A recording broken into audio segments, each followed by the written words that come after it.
Earlier this year, Meghan Markle made a foray into the world of entrepreneurship with the launch of her lifestyle brand, American Riviera Orchard. The debut product was an artisanal strawberry jam, marketed as a luxurious and exclusive offering. With just 50 jars produced, the launch targeted an elite clientele, including prominent socialites, influencers, and Meghan's inner circle.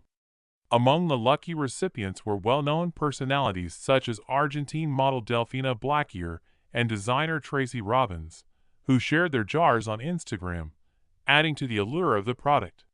The scarcity and exclusivity of the jam undoubtedly elevated its appeal to its niche audience, despite the excitement surrounding the launch. Murmurs began circulating about where Meghan might have drawn her inspiration. It emerged that Elton John, celebrated globally for his contributions to music, has a lesser-known passion for making jam. His creations, featuring a blend of raspberries, orange peel, apples, and vanilla sugar, have garnered admiration over the years and even inspired a candle collaboration with Slack & Company. This revelation sparked speculation that Meghan's strawberry jam venture might have been influenced by Elton's long-standing hobby. The comparisons quickly fueled lively discussions, with some imagining Elton sitting by his grand piano, less than enthusiastic about sharing the jam spotlight with Meghan. While Meghan's jam project might appear to be a whimsical side pursuit, Elton's preserves have grown into a beloved tradition, solidifying his reputation not just in music but also in the culinary world. Observers noted that, for all her efforts, Meghan's endeavors are unlikely to dethrone Elton's established legacy in this niche field. This wasn't the only comparison Meghan's jam attracted. Many drew parallels between her product and King Charles III's Highgrove collection, which has been offering high-quality preserves for years. Highgrove's jams, unlike Meghan's, serve a philanthropic purpose, with proceeds benefiting charitable causes. Critics were quick to label Meghan's project as a glorified pastime rather than a meaningful contribution, underscoring the stark contrast between her approach and that of Highgrove's charitable model. Ironically, Meghan's jam launch may have inadvertently boosted the sales of other artisanal jams, including those from Highgrove, which reportedly sold out shortly after her product's release. While her jars are unlikely to generate significant revenue or solve financial challenges, the attention they attracted brought a dose of humor to the situation. Online commentators couldn't resist quipping about the sheer volume of jars Meghan would need to sell to cover even a fraction of the Sussex's expenses. The criticism didn't stop there.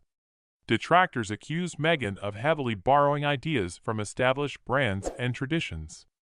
Her project drew comparisons not just to Elton John's jam, but also to the goop-like aesthetic associated with Gwyneth Paltrow, and even to royal traditions steeped in heritage.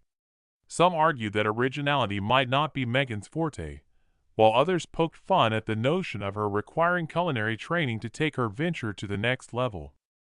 As discussions about Meghan's entrepreneurial experiment continued, some speculated that her venture could extend further, possibly to platforms like QVC.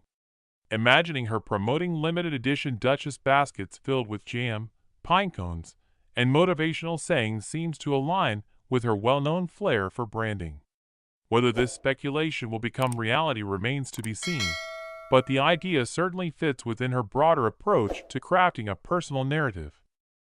For Meghan, this jam project is less about preserving culinary traditions and more about exploring a new dimension of her brand.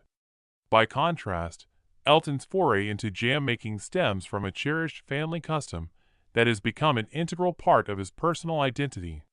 While his legacy in this domain remains unshaken, Meghan's foray into the artisanal jam market has undeniably created a buzz, if only as a conversation starter. The unfolding narrative also touches on broader themes of creativity and authenticity. Meghan's initiative, though small in scale, raises questions about the line between inspiration and imitation in modern branding. Whether her strawberry jam was genuinely intended as an homage or merely a light-hearted venture. It has sparked a broader dialogue about originality and influence in the world of artisanal products, Interestingly, Meghan's launch coincided with a surge of interest in premium and exclusive jams. Her brand's debut, albeit met with skepticism and humor, has indirectly shed light on the artisanal jam industry as a whole. While her jars might not revolutionize the market or compete with long-standing names like Highgrove, they have succeeded in drawing attention to this niche product category. For her critics, however, the project is emblematic of a larger pattern in Meghan's public endeavors. They argue that her approach often leans heavily on borrowing from existing models rather than introducing groundbreaking ideas. Despite the playful critiques, her venture underscores the ongoing evolution of her public persona and her ability to remain a topic of conversation.